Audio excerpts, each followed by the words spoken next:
Rhett. Just I asked to talk about the excitement of getting ready for the season. I know quarterback battles on everybody's mind, but just kind of talk about getting prepared for a season. Yeah, you said it best. I mean, I know I'm excited. Our coaches are excited. We're starting to now get into the football meetings as a staff. Talk more ball, talk more install, talk more fall camp. Which, when you get to that point, it's close. And I know our players are ready. Just talking with Coach Russell, they've worked extremely hard this summer. From what he's told us, really proud of them. But they're even getting to the point it's like, all right, we're ready to put the helmet on, put the pads on, get out there and start getting ready to play somebody. And but we're excited. The guys have worked hard. We've had great participation from what we've been told, and we're just ready to get started. What have you been hearing thus far about the new quarterbacks? Oh, the new quarterbacks? I know they're all down there working hard. From what Coach Russell says, they've all been great in the weight room. They've been showing up. They've been on time. They've been doing extra. I can't be with them. I can't know what's really going on too much. But, from all indications I get from him and from what I'm hearing, they're doing everything you want them to do. How much tougher does it make it when a guy comes in late June to be able to compete for that starting job? And I'm sure Nick's working extra hard to catch up. There's not a big difference between coming in late June and coming in the first session. I think if you get in the summer and you can have a couple weeks, which they're all getting to work out with our guys, then they're at least going to have been exposed to the base things that we do. Being with the older guys that are out there working on their own, they're going to be doing our stuff that they learned in the spring. That way those younger guys will get to be exposed to it. So when they come into my meeting day one, it's not like it's the first time they've ever heard it. You know how it is with anything. If you've learned it once, even if it wasn't maybe as in detail, you've still learned it. There's exposure, there's quicker recall, there's quicker pickup. I think the fact that they come in either summer session is big. To me, if you didn't come in the summer session, that's when you'd be at a real disadvantage. So the fact that all four guys have been here since about June 18th, I think will bode well going into fall camp. I know that you're going to make the call when the quarterback wins the job, but when you look at it ideally going into this month, when is the cutoff line where you're going to start to feel a little nervous that the call hasn't been made yet? There's no cutoff line. We have in our mind a date that, hey, we'd like to know by now or be pretty quick. I mean, as quick as we can make that decision, we're going to make it. If when it becomes evident that this is the individual who needs to lead our football team and gives us the best chance to win, I don't think you wait. I think you make that call and you give your team as much time leading up to that first game as you can to develop continuity, get them all the reps with the right guys.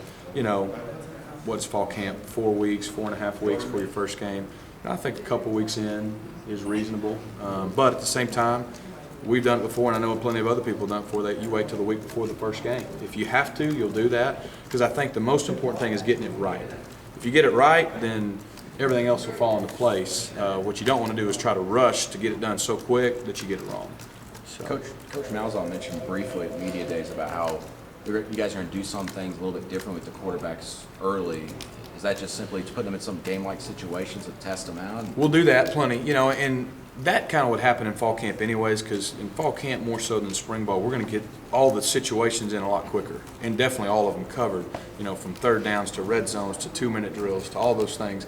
And those will happen pretty quick, and you'd like to that happen earlier, so maybe you can evaluate guys in those situations.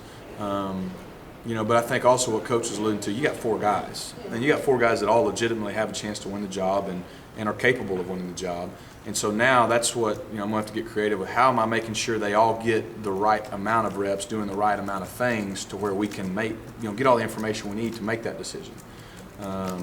So that's probably the one thing that'll be somewhat challenging, because they're all going to get reps, but are they getting enough reps and enough reps at things we need to see them doing and keeping that balance? Completely rule out the idea of a 2-quarterback system this time. I mean, I don't know if it's smart to ever rule anything out or put yourself in a corner where you've said something and now you can't do it. But I know this.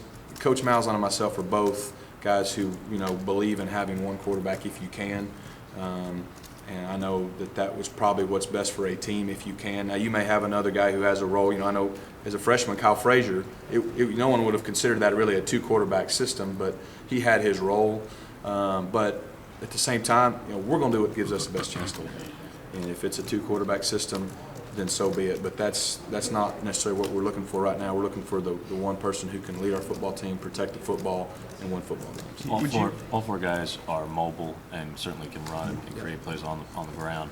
When you're going through the practice before you make the decision, do you think it's going to be necessary to have them go live and see what happens? Probably not. We've tried that before, and a couple guys went down the first year we were here. We got Barrett Trotter and Neil Cottle, back-to-back plays, I think. So, it's a good idea. It makes sense, but we probably won't. We didn't do it with Cam, and to a large degree, we weren't completely sure how great he was going to be, with his feet.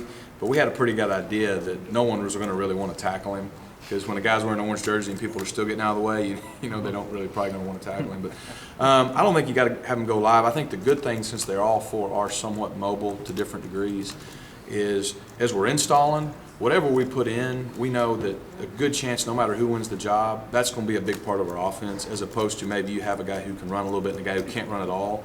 And know whenever you do make that decision, the offense is going to have to either go this way or this way. A lot of the things we're going to do, kind of the foundation of our system and our offense for this year will carry over to no matter who wins that job. Would you rather have your starter be able to handle that Wildcat stuff that you guys do? Doesn't matter. I mean, we've done it both ways. You've had Darren McFadden's and people like that do it. Last year, David Oku, the running back, did it, and then we've had years with Cam. Cody's done it. We had years with Cam, and he can do it. What you do like is guys who either played quarterback before, like a Cody Burns did, or guys who have handled the ball a lot before, because now you can trust them. That's the biggest thing. We're going to put a guy back there. He's got to be a playmaker, but he's got to be able to protect the football if you're going to snap him the football. But it doesn't matter if it's the starting quarterback or if it's a Wildcat quarterback. How helpful is it, though, that you got probably 7 or 8 former high school quarterbacks that give you that option if you wanted to? It's great. We like that.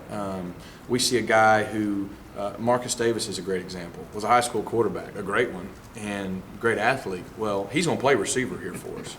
But we love that because that's a guy that we know he's a winner, he's a competitor, he's a smart kid who understands how to think big picture on concepts and think the game. So now when he goes out there at receiver, he's going to do what Cody Burns did, and Emory Blake, who had played receiver in high school, and Darvin Adams, who had played receiver in high school.